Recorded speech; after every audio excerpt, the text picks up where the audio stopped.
নমস্কার, আমি বিবেকানন্দ মণ্ডল, ই consultant, WB NGOs. আপনারা অনেকগুলো এনজিও সম্পর্কিত ভিডিও দেখেছেন, যেখানে অ্যাওয়ারনেস প্রোগ্রাম রয়েছে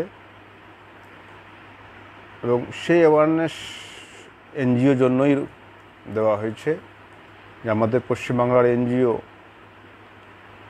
যারা ক্লাব, এনজিও, ট্রাস্ট করছেন তাদেরকে অনেক বিষয়ে জানা নেই, অজানা তথ্য রয়েছে, বা তারা কীভাবে কাজ করবেন বুঝতে পারছে না, বা সুযোগ রয়েছে কিন্তু না জানার জন্য কাজ করতে পারছেন না। সেই বিষয়ে কন্টিনিউ ভিডিও আপনি পাবেন। আর আজকে যেটা এই ভিডিওটা আপনারা অবশ্যই জানবেন যে আপনারা অবশ্যই আগে শুনেছেন যে অনেকগুলো CSR প্রজেক্ট পাওয়া যায়, তার মধ্যে এটা অন্যতম রয়েছে যে প্রত্যেকটা আপনারা মাথায় রাখবেন, প্রত্যেকটা প্রোগ্রামে বা প্রত্যেকটা গ্র্যান্টের সঙ্গে কারোর সঙ্গে কোনো মিল থাকে না।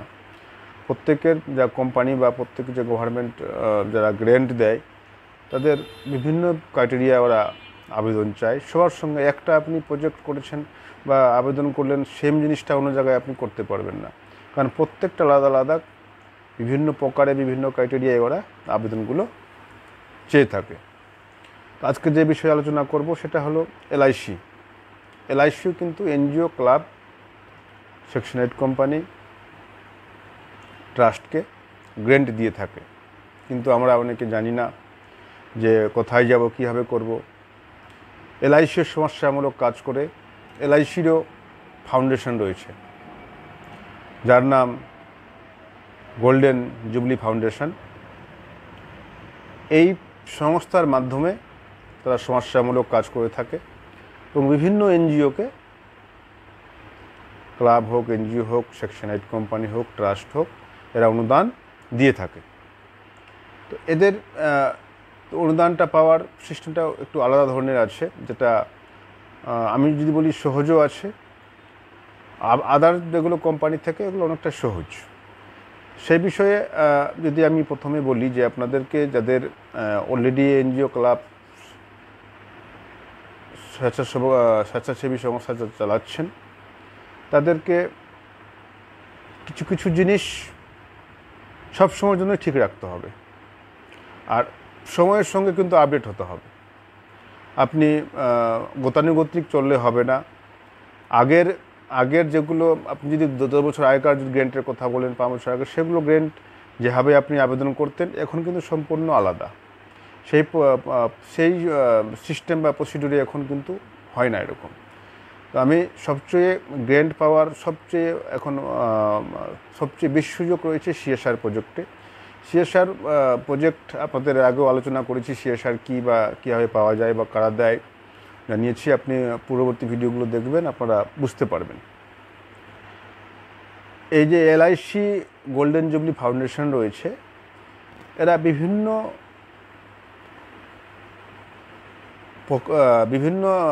ক্রাইটেরিয়াতে এরা অনুদান দিয়ে থাকে।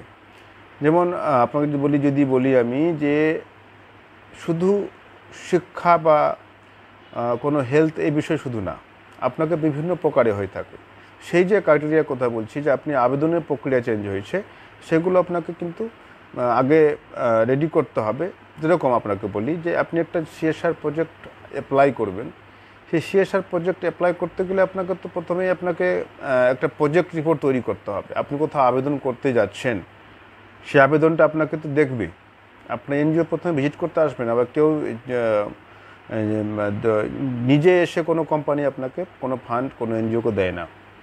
সমাজসেবা কাজ করার জন্য আপনাকে জানাতে হবে যে আমার একটা এনজিও রয়েছে এবং আমি কী কাজ করি। সেটা অফসাইট থাকে, অনেকে অফসাইটে প্রমোট করে থাকে এবং কেউ নিজে গিয়েও এটা প্রমোট করে। তো এক্ষেত্রে সবচেয়ে যেটা বেস্ট এখনকার যেটা আপনি আবেদন পদ্ধতি হলো যে কোনো যারা এর CSR দিচ্ছে সে সমস্ত কোম্পানি একটা দেখুন মেল আইডি ওদের ক্রিয়েট করা আছে। অনলাইন সার্চ করলে যে কোনো কোম্পানি দেখুন CSR পলিসিও রয়েছে ওদের, যে কীভাবে CSR দেওয়া হয়। সেই বিষয়ে আপনাকে জানতে হবে এবং গুগলে সার্চ করে যেই ধরুন আপনি মনে করেন এলআইসি নিয়েই কথা বলবেন, এলআইসি নিয়ে যেটা আলোচনা হচ্ছে, এলআইসিটার আপনাকে গুগলে গিয়ে সার্চ করে দেখতে হবে যে এলআইসি এনজিও গ্রেন্ট লিখলেই চলে আসবে। আসলে ওদের কি কোন ফাউন্ডেশন থেকে কীভাবে টাকা দেওয়া হয়, কী কী ক্রাইটেরিয়া রয়েছে, সকল ডিটেলস আমি যেটা বলছি সেটা আপনি মানবেন কেন?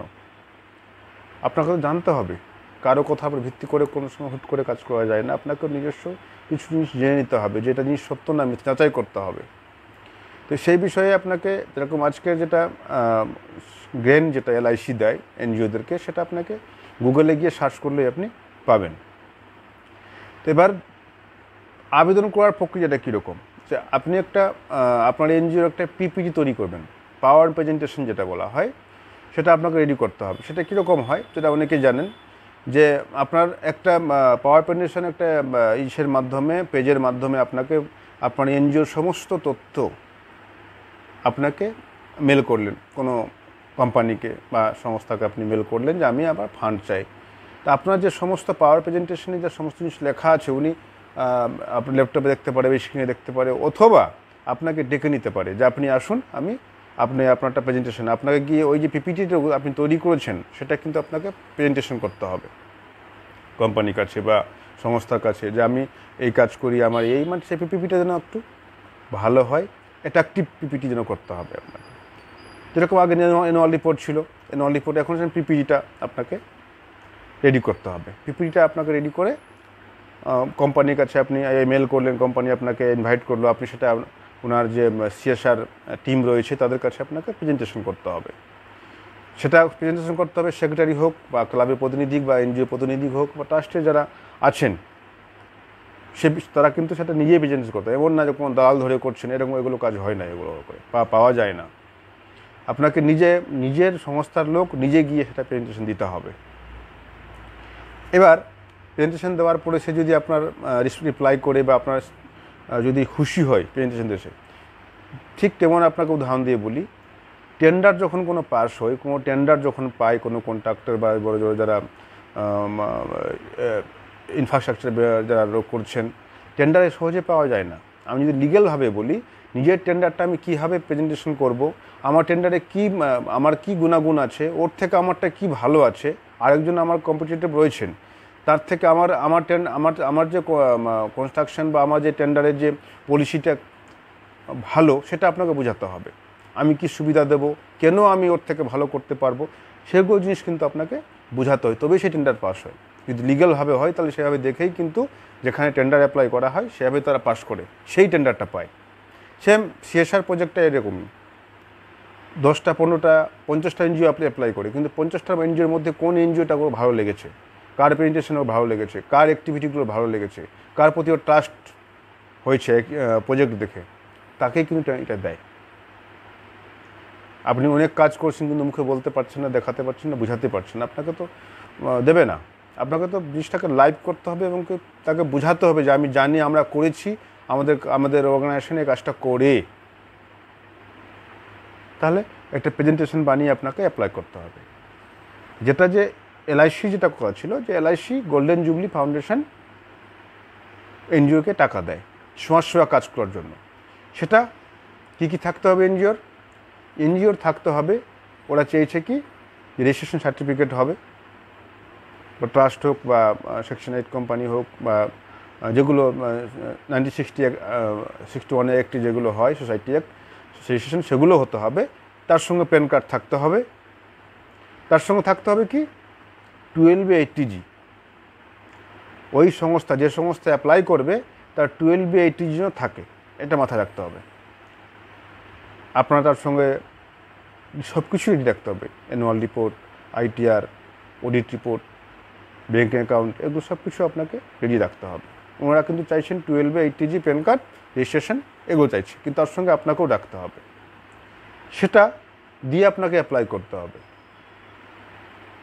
এইগুলো ডকুমেন্ট আপনাকে, যেটা আগেও বলেছি, ডকুমেন্ট কিন্তু আপনার সব কিছুই চাইবে। এরপরে আপনি কী ক্রাইটেরিয়া তারা দেয়, তারা দেখেন হসপিটালের জন্য, হেলথের জন্য দেয়, এডুকেশনের জন্য দেন, লাইভলিহুডের জন্য দেয়, তারপরে বিভিন্ন অ্যাওয়ারনেস ক্যাম্পের জন্য দেয়। বিশেষ করে যারা হেলথের উপরে কাজ করে তাদেরটা অ্যাট্রাকটিভভাবে ওরা দেখে এবং কি প্রজেক্টগুলো দিয়ে থাকে। তো আপনি এই যে হেলথ এডুকেশন, লাইভলিহুড বা কোনো ধরনের আপনার অ্যাওয়ারনেস ক্যাম্প করছেন বা যেগুলো লাইভ রয়েছে আপনি করবেন বা আগে এক্সপিরিয়েন্স আপনার থাকতে হবে। আপনি যে কোনোদিন করেনি নিয়ে আর গিয়ে বললে হবে না, আপনি আবেদন করলেও আপনাকে দেবে না, আপনাকে এক্সপিরিয়েন্স থাকতে হবে। তো এগুলো বিষয়ের উপরে আপনি হেলথের উপরে আপনি মনে করলেন একটা অ্যাম্বুলেন্স আমার লাগবে, তো আপনাকে প্রেজেন্টেশন করতে হবে অ্যাম্বুলেন্স কেন লাগবে। তার জন্য আপনার পুরো ফরম্যাট দেওয়া রয়েছে, অনলাইন রয়েছে, অফলাইনও রয়েছে। এবার যদি বলি অফলাইনে ফর্মটা কীভাবে পাবেন আপনি, এলআইসির আবেদনের জন্য এনজিওর যে ফর্মটা আছে সমস্ত জায়গায় দেখুন এলআইসি অফিস হয়েছে, প্রত্যেকটা ডিস্ট্রিক্টের শহরে এলআইসি অফিস হয়েছে, কিন্তু এলআইসি অফিসে গেলে আপনি ফর্ম পাবেন না। ফর্মটা পেতে গেলে আপনাকে ডিভিশনাল অফিস যেতে হবে। এলআইসি ডিভিশনাল অফিসে সিএসআর ডিপার্টমেন্ট যিনি দেখেন তার কাছে বলবেন যে এনজিওর গ্র্যান্ট অ্যাপ্লিকেশনের জন্য আমাকে ফর্মটা দিন। তাহলে কি হলো, এলআইসি ডিভিশনাল অফিস যার যার ডিস্ট্রিক্ট রয়েছে সেই ডিস্ট্রিক্টে দেখবেন বা জিজ্ঞাসা করবেন যে আপনাদের ডিভিশনাল অফিস কোথায় আছে, সেই ডিভিশনাল অফিসে গিয়ে আপনার ফর্মটা কালেক্ট করতে হবে এবং ওই ফর্ম ওদের নির্দিষ্ট ফর্মেটেই আপনাকে অ্যাপ্লাইটা করতে হবে। তারপরে আর রেসপন্স করবে, যা যা পদ্ধতি যা ক্রাইটেরিয়া রেসপন্স করবে, একটা গেল। আরেকটা হলো আপনার অনলাইন আছে, অনলাইনে দেখুন এলআইসির অ্যাপ্লাই করা যায়, সেখানেও কিন্তু রয়েছে। তো প্রজেক্টগুলো দেখে নিতে হবে যে কোটা কোন সময় ছাড়ছে, ওদের ডেট কবে আছে, সেটা নিজে যোগাযোগ করতে হবে। এলআইসি অফিসে যদি যান আপনি ডিভিশনাল অফিসে, তারা সিএসআর যিনি অফিসার রয়েছেন তারা কিন্তু আপনি সম্পূর্ণ গাইড করে দেবেন এবং আবেদনের জন্য সমস্ত রকমের তথ্য আপনাকে আপডেট করে দেবেন। এবার আপনাকে আমি একটু শর্টকাটেই বলে দিই যে কী কী জিনিস ওরা চাইছে। মাথায় রাখবেন যে আমি যে প্রজেক্টের জন্য আবেদন করছি সেই প্রজেক্টটা কী নামে হবে, কত দিন চলবে, এই প্রজেক্টের ভবিষ্যৎ কী, প্রত্যেকটা কিন্তু ইংরেজিতে আপনাকে ফরম্যাট ওখানে দেওয়া রয়েছে। এই প্রজেক্টের ভবিষ্যৎ কী, আউটপুট কী আসবে, আমি যে প্রজেক্টটা করব এর জন্য কী হবে, সমাজের কী হবে, উন্নতি হবে, কীভাবে হবে, কতজন উন্নতি হবে, যা আছে আপনাকে সম্পূর্ণ কিন্তু তথ্য ওখানে প্যারাগ্রাফ দেওয়া, সেগুলো কিন্তু ফিল আপ করতে হবে, আপনাকে পড়তে হবে জিনিসটা। প্রত্যেক প্যারাগ্রাফ রয়েছে, প্রত্যেকটা ফরম্যাটে, সে ফর্ম হোক আর অনলাইনে হোক, আপনাকে সেটা দেখে নিতে হবে। তাহলে কি হলো, আপনার প্রজেক্টের নাম, কবে থেকে শুরু করবেন, প্রজেক্ট কী ধরনের হবে, মনে করুন হেলথের উপরই হলো, আমি যদি এটা অ্যাম্বুলেন্স নিই সে কীভাবে চলবে, তার মেনটেনেন্স কীভাবে হবে, তার মনিটরিং কীভাবে হবে, পুরোটা প্রজেক্ট পেয়ে গেলে আপনার আউটপুট কী হবে, এরিয়ায় আপনার কী উপকার হবে, এরকম সমস্ত বিষয়টা আপনার কিন্তু পরিষ্কার ওখানে লিখে আবেদন করতে হবে। সেগুলো দেখে ওনারা যদি স্যাটিসফাই হয় অবশ্যই আপনাকে কল করবে। আর সহজভাবে কোনো জিনিসই মনে করুন ভুল তথ্য দেবেন না, ভুল তথ্য দিলে কিন্তু রিজেক্ট হয়ে যাবে, আপনি সেই ডিপার্টমেন্টের কাছে ব্ল্যাক লিস্টেড হয়ে যাবেন, কোনো দিন আপনাকে কোনো ফান্ডের জন্য আবেদন করলে সঙ্গে সঙ্গে রিজেক্ট করে দেওয়া হবে। তাহলে এলআইসি গোল্ডেন জুবলি ফাউন্ডেশনে আপনি অ্যাপ্লাই করবেন, পিপিটি করে রেডি করে মেল করতে পারেন আপনি এলআইসি অফিসে। প্রত্যেক জায়গায় 2-3 ডিস্ট্রিক্ট মিলে ডিভিশনাল অফিস থাকে এলআইসি অফিসের, সেখান থেকে ফর্ম জোগাড় করবেন, সমস্ত ডকুমেন্ট যা চাইবে আপনি দেবেন। বিস্তারিত জানার জন্য আপনারা গুগলে LIC golden jubilee foundation grant লিখে আবেদন করলে আপনি দেখতে পাবেন। প্রতি বছর ওরা স্টুডেন্টের জন্য স্কলারশিপও দেয়, গোল্ডেন জুবলি স্কলারশিপ লেখা থাকে, সেটাও আপনি আপনাদের অর্গানাইজেশনের মাধ্যম দিয়ে বা যারা আছে যারা সেরকম ছাত্রছাত্রী যারা রয়েছে তাদের যারা ফুলফিল ক্রাইটেরিয়া করতে, তারাও আবেদন করতে পারে। এগুলো জিনিস আছে, আপনাকে স্টাডি করতে হবে। এনজিও ক্লাবের যারা রয়েছেন, যারা সেক্রেটারি, প্রেসিডেন্ট, তাদেরকে এগুলো স্টাডি করতে হবে, স্টাডি করে তবে আপনি আবেদনটা করবেন। আর আরও বিস্তারিত জানার জন্য অবশ্যই আপনি গুগলে সার্চ করে তাদের বিস্তারিত জিনিসটা জানবেন, ভালো করে পড়বেন, কী কী চেয়েছে সম্পূর্ণ জিনিস তথ্য কিন্তু দেওয়া রয়েছে ওখানে। গুগলে গিয়ে LIC golden jubilee grant apply লিখলেই চলে আসবে। আর বিশেষ আর কিছু জানার জন্য অবশ্যই মেল করবেন, হোয়াটসঅ্যাপ করবেন, আমি অবশ্যই রিপ্লাই করব। তবে ফোন করলে সানডে, বাকি সময় আপনি হোয়াটসঅ্যাপ মেল করতে পারেন। তাহলে আজকে এই পর্যন্তই, নমস্কার।